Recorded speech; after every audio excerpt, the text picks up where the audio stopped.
જો તમે માંગ લક્ષ્મીને તમારા ઘરે બોલાવવા માંગતા હો તો કોમેન્ટ માંગ લખો. માંગ લક્ષ્મી તમારું સ્વાગત છે અમારા ઘરે. હોળીનો તહેવાર ફાગણ માસના શુક્લ પક્ષની પૂર્ણિમાની તિથિએ ઉજવવામાં આવે છે.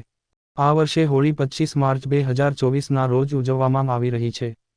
ત્યાં જ 24 માર્ચે હોલિકા દહન કરવામાં આવશે. માતા લક્ષ્મીને પ્રસન્ન કરવા માટે સૌથી ખાસ માનવામાં આવે છે.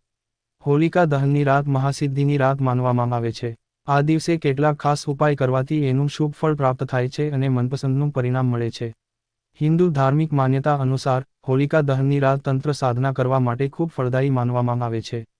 તો ચાલો જાણીએ. ભોપાલના નિવાસી જ્યોત હોલિકા દહન પહેલા ખાડો ખોદતી વખતે તેમાં થોડું ચાંદી, પિત્તળ અને લોખંડ દાટી દો. આ પછી વિધિ પ્રમાણે હોલિકાની પૂજા કરો. જ્યારે હોલિકાની ભસ્મ ઠંડી થઈ જાય ત્યારે આ ધાતુઓને બહાર કાઢીને તમારા માટે એક વીંટી બનાવો અને શુક્રવારે તેને તમારી વચ્ચેની આંગળીમાં પહેરો. આમ કરવાથી દેવી લક્ષ્મી પ્રસન્ન થાય છે. સોપારીના પાનથી કરો આ ઉપાય. હિન્દુ શાસ્ત્રોમાં કહેવામાં આવ્યું છે કે દેવી લક્ષ્મીને સોપારી ખૂબ જ પ્રિય છે.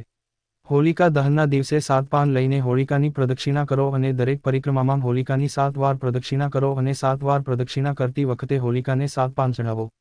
આનાથી દેવી લક્ષ્મી પ્રસન્ન થાય છે અને સુખ અને સમૃદ્ધિનો આશીર્વાદ આપે છે. નાળિયેરના ઉપાય. નારિયેળને તેનું ઝાડ કહેવામાં આવે છે. શ્રીને માતા લક્ષ્મીનું નામ માનવામાં આવે છે અને માતા લક્ષ્મીને નારિયેળ પણ ખૂબ પ્રિય છે. હોલિકાની અગ્નિમાં નારિયેળ ચઢાવવામાં આવે તો ઘરની આર્થિક તંગી દૂર થાય છે. તેમજ હોલિકા દહનના સમયે હોલિકાને નારિયેળની સાથે પાન અને સોપારી ચઢાવવાથી ઘરની આર્થિક તંગી દૂર થાય છે.